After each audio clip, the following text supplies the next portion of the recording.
তন্ময়ের ফোনে লাগাতার কল আসছে। তাকে কল করছে পরিবারের সবাই। যেমন বড় চাচু তাদের 2বার কল করেছে, ছোট চাচু করেছে 4বার, ছোট চাচি 6বার, তার মা করেছে 9বার।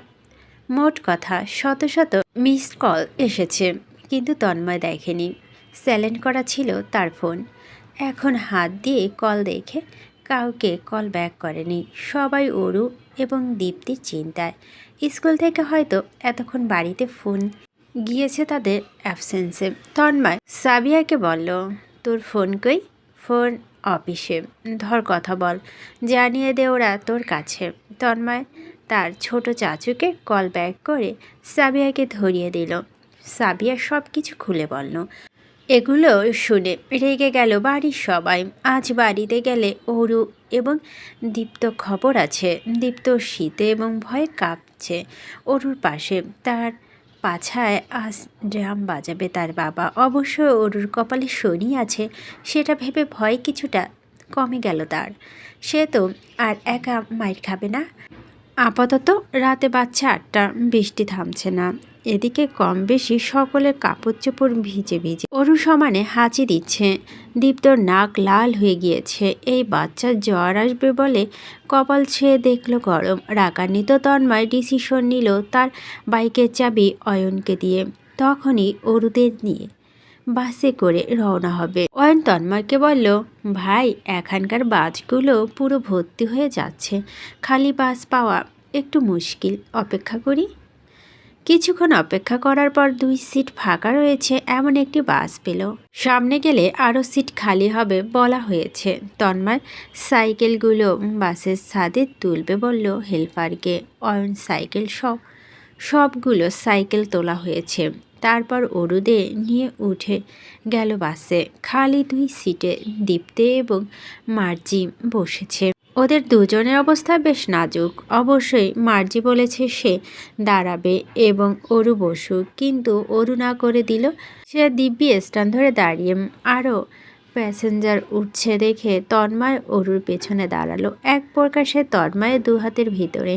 ভেজা শরীরে তন্ময়ের সাথে লেগে থাকতে অরুর অদ্ভুত লাগছে। কেমন যেন তার ঘন ঘন শ্বাস ফেলতে হচ্ছে। আর্যকে পিছু ফিরতে নিলে তন্ময় তার ঘাড় চেপে ধরে সোজা করে। রক্তিম চোখে তাকিয়ে বলে, চুপচাপ দাঁড়িয়ে থাক। আরু তার কথা মতো একদম সোজা হয়ে দাঁড়ালো। কখন 2 হাত স্ট্যান্ড থেকে ছেড়ে দিল তার মনে নেই। হঠাৎ বাস ঝাঁকিয়ে উঠল। অরুর সামনে পড়ে যেতে নিচ্ছিল, নিজেকে বাঁচাতে পেছনে যা পেয়েছে টেনে ধরেছে। তন্ময়ের বুকের দিকে শার্টের 2টো বোতাম শব্দ করে ছিঁড়ে গেল। অরু হতবাক হয়ে গিয়েছে। বড় বড় চোখ করে ফিরে তাকালো। সে তন্ময়ের বুকের শার্ট টেনে ধরেছিল। মাথা তুলে তাকিয়ে দেখল তন্ময়ের চোখ জোড়ার আগে লাল হয়ে গেছে। ভয়ে ওর গলাটা শুকিয়ে কাট। সে নিচে তাকিয়ে বোতাম খুঁজতে লাগলো। এলো না। না পেয়ে শার্ট গুছিয়ে দিয়ে ভয়ে ভয়ে বলল, আমি সেলাই করে দিব। হ্যাঁ ভাইয়া। তন্ময়ের আগে বাকরুদ্ধ। সে ঠিক কী করবে এই মেয়ের সাথে বুঝে উঠতে পারছে না। একটা মানুষ এতটা মেসি কিভাবে হয়। ইচ্ছে করছে থাপ্পড় মেরে দাঁত ফেলে দিতে। এর নিজেকে কোনো রকম সামলে অরুকে ঘুরিয়ে ফেলল। অরুর হাত দুটো পেছন থেকে পেঁচিয়ে ধরে রাখল। এভাবেই পুরোটা রাস্তা যাবি। চোখ জোড়া ভিজে উঠল অরুর। খুব ব্যথা পাচ্ছে। সে কি ইচ্ছে করে করেছে নাকি? লোকটা শুধু অরুকে বকাঝকা করে। ছোট মনে তাকে এভাবে বকাঝকা করলে হয়? কয়েকবার হাত ছাড়তে চাইল। তন্ময় আরও শক্ত করে ধরল। উছড়ে পড়া চোখে জল দিয়ে অরু এক অদ্ভুত অনুভূতি পেতে শুরু করেছে। তার বুক এত দ্রুত বেগে ছুটছে কেন?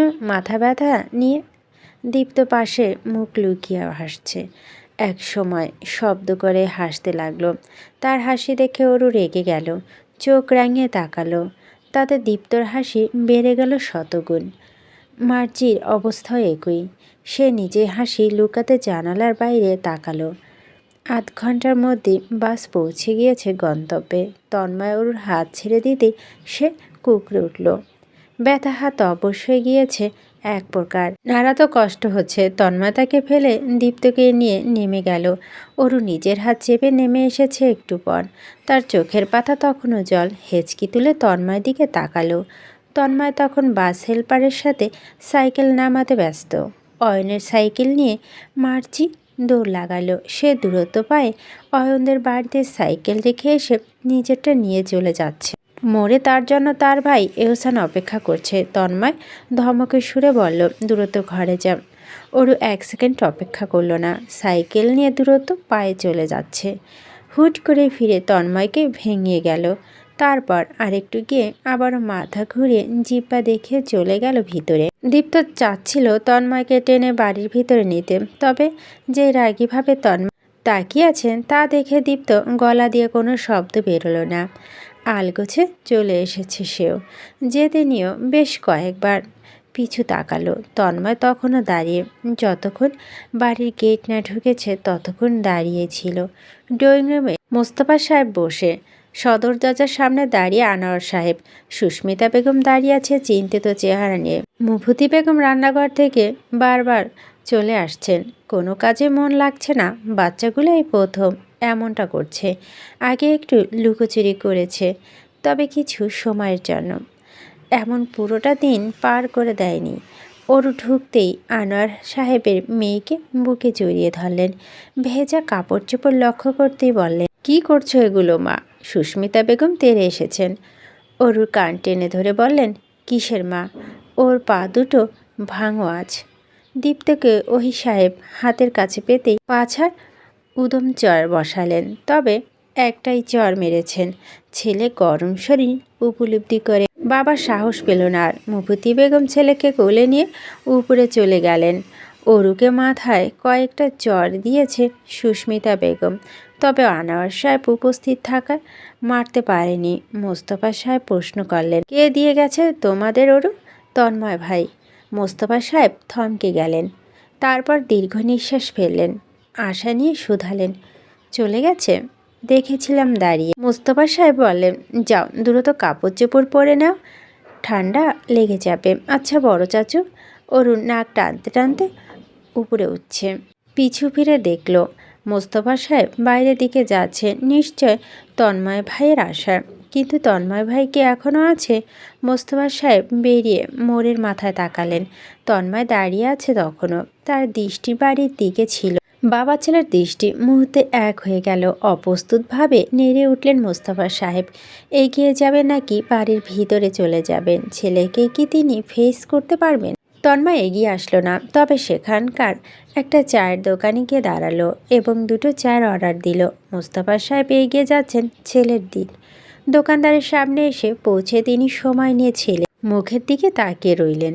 তন্ময়ও তাকালো, ভাবলেশীন ভঙ্গিতে বলল, বসো বাবা। মোস্তফা সাহেব বসলেন, তন্ময় তার পাশে বসলো। দোকানদার একটা চায়ের কাপ এগিয়ে দিতে সেটা নিয়ে তন্ময় মোস্তফা সাহেবের দিকে এগিয়ে দিল, আর একটা নিজে নিল। গরম গরম চায়ে চুমুক দিয়ে যাচ্ছে সামনে, বাবার দিকে তাকাচ্ছে না। মোস্তফা সাহেব তখনও ছেলেকে দেখতে ব্যস্ত। ছেলেটা তার শুকিয়ে গেছে, ক্লান্ত বিষণ্ণ চেহারা হয়ে আছে।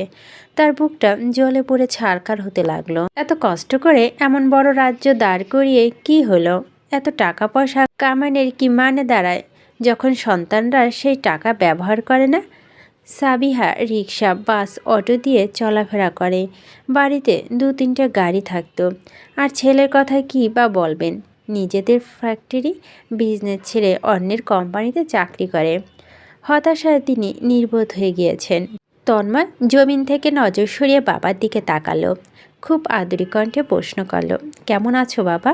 মোস্তফা সাহেবের চোখ জোড়ায় জ্বালা করছে। তিনি ছেলের থেকে চোখ সরিয়ে নিলেন, নিজের লালচে চোখ জোড়া লুকানোর বৃথা চেষ্টা করে রইলেন। অসহায় গলায় বললেন, সন্তান বাবাকে ফেলে রেখে গিয়ে জিজ্ঞেস করছে কেমন আছে তার বাবা। চাটা ঠান্ডা হচ্ছে, খেয়ে নাও। ভিজে কাপড় যে পরে আছো এখনও, ঠান্ডা লেগে যাবে। বাসায় আসো, মা অপেক্ষায় আছে।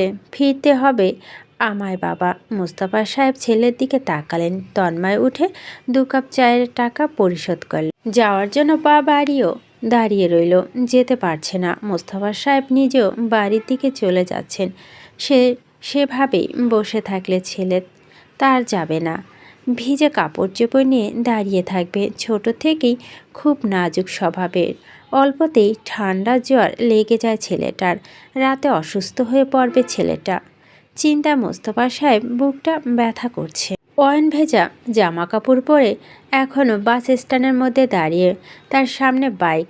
সাবিহা ছুটি হতে 5 মিনিট বাকি এখনও। অয়ন হুট করে হেঁচি দিয়ে উঠল। ঠান্ডা লেগে গিয়েছে তার, নাক টান টান করছে। বৃষ্টি থেমে গিয়েছিল, এখন আবার পড়ছে টুপটাপ। বৃষ্টির ফোঁটা পড়ছে।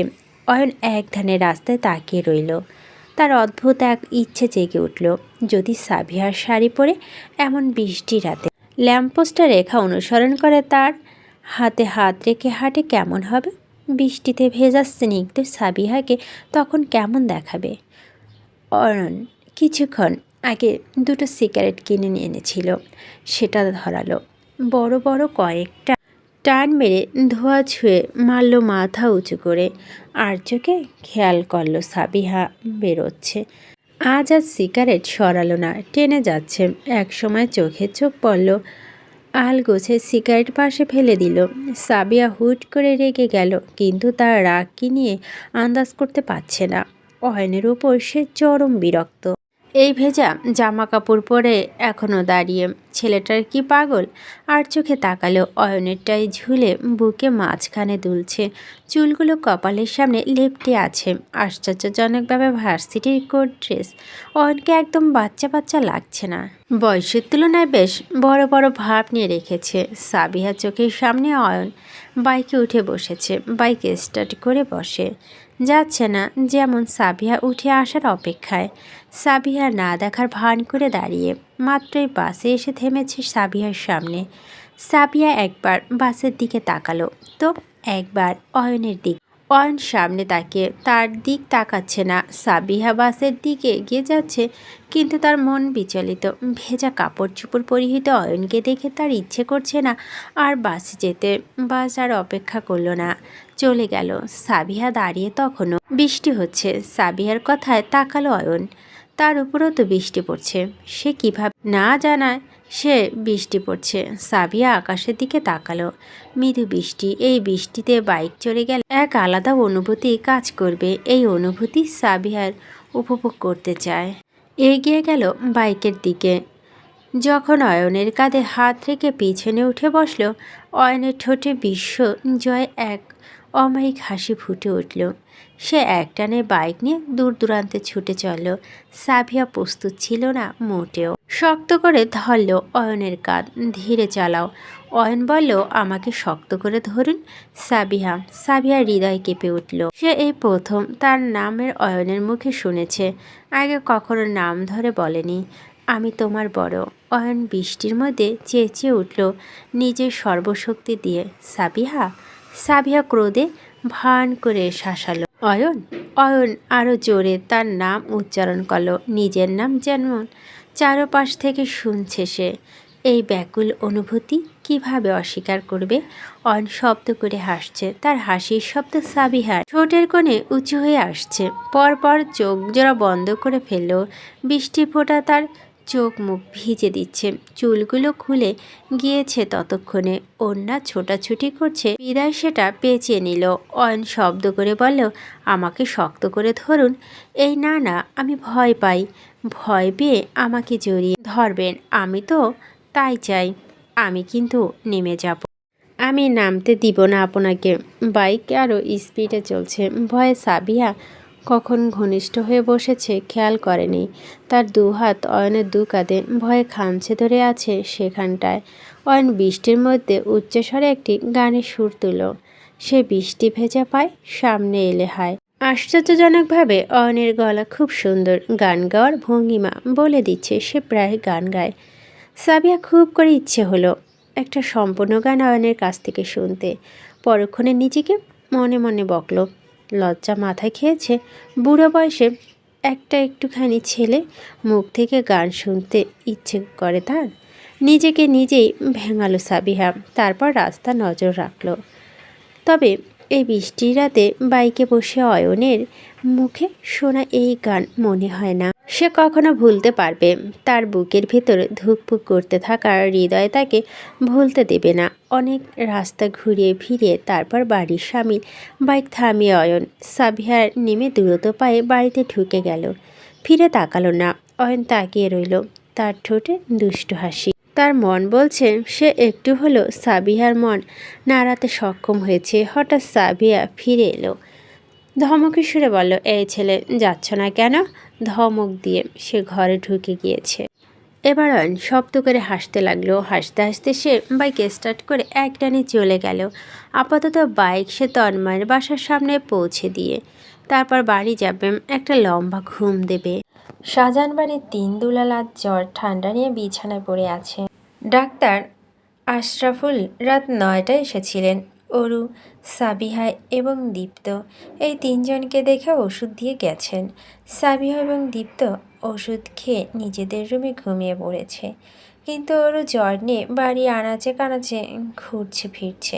আর তাকে বাড়ি তন্ন তন্ন করে খুঁজছে সুস্মিতা বেগম, হাতে পেলে চট্টর মেরে দিতে পারে। অরু ঘুরে ফিরে পৌঁছেছে মোস্তফা সাহেবের রুমের দিকে। মোস্তফা সাহেব চিন্তিত ভঙ্গিতে পায়চারি করছেন অন্ধকার রুমে। অরু হুট করে দরজা খুলে মাথাটা ঢুকিয়ে দিল। মোস্তফা সাহেব ধরফর করে বুকে হাত চেপে ধরলেন। আর একটু হলে তিনি চিৎকার করে বসতেন। নিজেকে সামলে নিয়ে গম্ভীর স্বরে ধমক দিলেন, অরু। অরুর ঘুমন্ত কণ্ঠে বলেন, সরি চাচু। তারপর বোকাশোকা চেহারা গম্ভীর ভাব নিয়ে উষ্খুষ্য অবস্থা মোস্তফা সাহেবের রুমের লাইট জ্বালালো। লাফিয়ে বিছানায় বসল। পাশের জায়গা থাপড়ে মোস্তফা সাহেবকে বসতে ইশারা করল। মোস্তফা সাহেব গম্ভীর মুখে বসলেন। অরু ফ্যালফ্যাল নয়নে তার পানে তাকিয়ে তারপর আর একটু চেপে বসল তার দিকে। মোস্তফা সাহেবকে হাতে ইশারায় মাথাটা তার দিকে আনতে বলল। মোস্তফা সাহেব আসতেই সে ফিসফিসিয়ে বলল, আমি জানি কি, আমি জানি তুমি কেন চিন্তিত। কেন? তুমি তন্ময় ভাইকে নিয়ে চিন্তিত। আজ তন্ময় ভাই বৃষ্টিতে ভিজেছে না? তা তো নাজুক শরীর, অল্পতে জ্বর ঠান্ডা তাকে কাবু করে ফেলে। আজ তো তার তুখরে জ্বর উঠবে। তুমি নিশ্চয় জানতে চাও জ্বর কতটুকু উঠেছে? বেশি না কম? ডাক্তার পাঠাবে নাকি এসব ভাবছ? শোনো আমি বলি। মোস্তফা সাহেব অরুর দিকে কিছুক্ষণ তাকিয়ে থেকে নিজের কপাল চাপড়ালেন।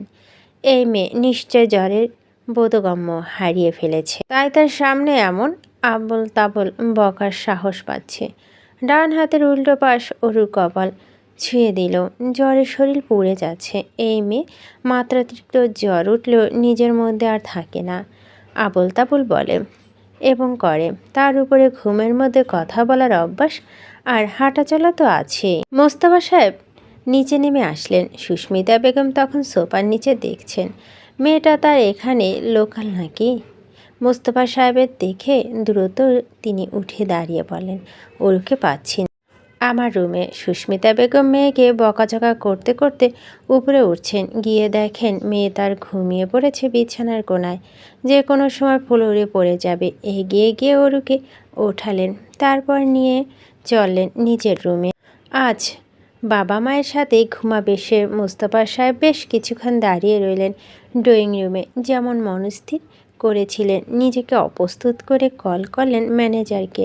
ম্যানেজার আলামিন তখন গভীর ঘুমে আচ্ছন্ন। গভীর ঘুমে তাকে মোস্তফা সাহেব একটি কাজ দিলেন। ডাক্তার আশরাফুলকে নিয়ে এক্ষুনি 4 নাম্বার লাইনে 6 নাম্বার বাড়িতে 5 নাম্বার ফ্ল্যাটে যাবে এবং আমার ছেলেকে দেখে আসবে। ওষুধপত্র অন্যান্য যা লাগবে দিয়ে আসবে। আদেশ দিয়ে তিনি পুনরায় নিজের রুমে চলে গেলেন। যতক্ষণ না ম্যানেজার আলামিন নিজের কাজ শেষ করে জানাবেন, ততক্ষণ মনে হয় না মোস্তফা সাহেব আর ঘুমাবেন। ম্যানেজার আলামিন 9 নাম্বার বাড়ির সামনে দাঁড়িয়ে। দারোয়ান গেট খুলছে না। অজানা মানুষদের ঢোকার অনুমতি নেই। আলামিন বললেন, 5 নাম্বার ফ্ল্যাটের একজন সদস্যকে ডেকে দিতে। তাহলেই হবে। দারোয়ান কিছুক্ষণ অপেক্ষা করতে বললেন। ডাক্তার আশরাফুল মাত্রই ম্যানেজার আলামিনের পাশে এসে দাঁড়িয়েছেন। বরাবর হাত ঘড়ি দেখছেন। তিনি সকাল থেকে ব্যস্ত রুগী দেখতে, এখনও বাড়ি ফিরতে পারেনি। তন্ময়কে দেখে বাড়ি ফিরবেন। জবেদা বেগম পরপরই নিজেই নিচে নেমে এসেছেন। দরজার সামনে এসে ম্যানেজার আলামিনকে দেখে চমকে উঠলেন। ম্যানেজার আলামিন সালাম জানালো। এত রাতে আপনি এখানে? শুনেছি তন্ময়ের জ্বর, তাই ডাক্তার নিয়ে এসেছি। কার থেকে শুনলেন? অরু বলেছিল আর কি। জয়া বেগম তাদের ঢুকতে দিলেন, সাথে নিয়ে চললেন উপরে। তন্ময় মাত্রাতিরিক্ত জ্বর উঠেছে। তিনি এত রাতে কী করবেন বুঝে উঠতে পারছিলেন না। ফার্মেসিও সব বন্ধ। বাধ্য হয়ে সকালের অপেক্ষা করছিলেন। এখন যেহেতু ডাক্তার নিয়ে এসেছে ম্যানেজার আলামিন, তিনি তার ওপর ভীষণ কৃতজ্ঞ। সকাল সকাল ঘুম থেকে উঠে নির্লজ্জ অরু পেট ভর্তি গ্যাস্ট্রিক নিয়ে পুরি সিঙ্গারা সমোচা খাচ্ছে। তার চারপাশে ফিল আপ করে আছে ব্যথিত টিস্যু দিয়ে। জ্বর কমেছে, তবে ঠান্ডা একটু কমেনি। তাতে কি কলেজে যেতে হবে না দেখে সে মহা আনন্দিত সেই ঠান্ডাকে উপলব্ধি করতে পারছে না।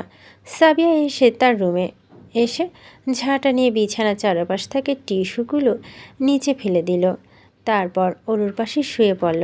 তারও আজ ছুটি। সকাল সকাল উঠে শুনছে তার বাবা অফিস থেকে সিক লিভ নিয়েছে। জ্বর নেই, তবুও তাকে রেস্ট নিতে হবে, কাজ যাওয়া যাবে না। অরু আপু সামনে ছুমোসা ধরে বলল,